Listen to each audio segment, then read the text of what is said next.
उहे मुहाजिर ऐं अंसार जेकी अव्वल ईमान आणे सभिनी खां अॻरा थिया हुआ ऐं पिणु उहे जेकी खाउन पोइ वधि में वधि सुहिणे नमूने में संदन रस्ते ते हलिया, तिन खां अल्लाह राज़ी थियो ऐं हू अल्लाह खां राज़ी थिया। बिस्मिल्लाहिर्रहमानिर्रहीम।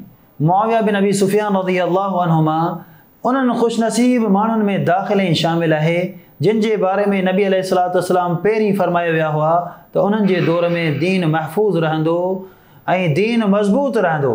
सहीहनि जे अंदरि इहा रिवायत तफ़सीलन मौजूदु आहे ऐं अबू दाऊद शरीफ़ जे अंदरि इन रिवायत जा लफ़्ज़ हिन रीत आहिनि।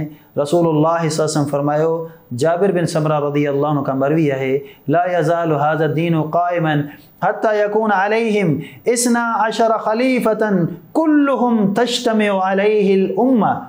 पाण अलैहिस्सलातु वस्सलाम फरमाइण लॻा, हिन उम्मत जो मामलो मज़बूत रहंदो, क़ाइम रहंदो, दाइम रहंदो, कवी रहंदो, ऐसी ताईं जो हिन उम्मत में 12 हुक्मरान ईंदा। कुल्लुहुम तज्तमिउ अलैहिल उम्मा, उन्हनि 12 जे मथां पूरी उम्मत जमा थी वेंदी।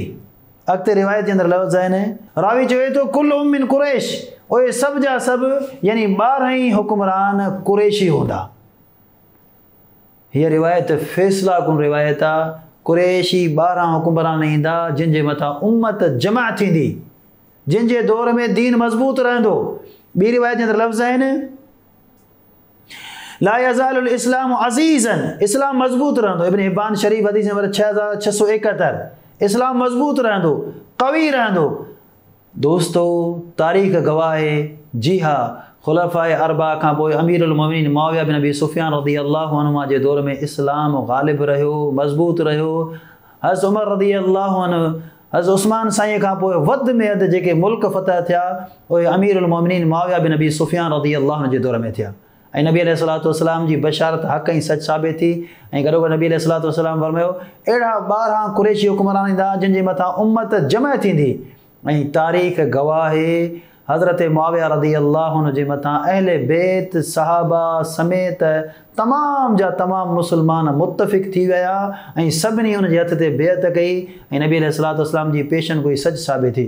गॾोगॾु नंढड़ी वज़ाहत, कुझु माण्हू चवंदा आहिनि हिन मां मुराद उहे 12 इमाम आहिनि जिन जे बारे में हुनजो नज़रियो आहे हज़रत अली रज़ियल्लाहु अन्हु, हुन खां पोइ हसन, हुन खां पोइ हुसैन रज़ियल्लाहु अन्हुमा ऐं पोइ उन जे ख़ानदान मां।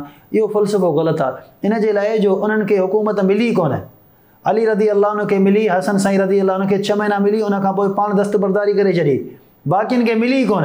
नबी अलैहिस्सलातु वस्सलाम फरमाए रहिया आहिनि, सभिनी जे मथां उम्मत जमा थींदी, बेअत कंदी। ऐं सुभान अल्लाह, इहो एज़ाज़ हज़रत मुआविया रज़ियल्लाहु अन्हु खे उन खां पहिरें 4 ख़लीफ़नि खे हासिलु थियो। अल्लाह ताला खां दुआ आहे असांखे हक़ सम्झण जी तौफ़ीक़ अता फ़रमाए। अस्सलामु अलैकुम वरहमतुल्लाहि वबरकातुहू। सब्सक्राइब करियो ऐं बेल आइकन ते क्लिक करियो त जीअं असांजी हर नई वीडियो जो नोटिफिकेशन मिले।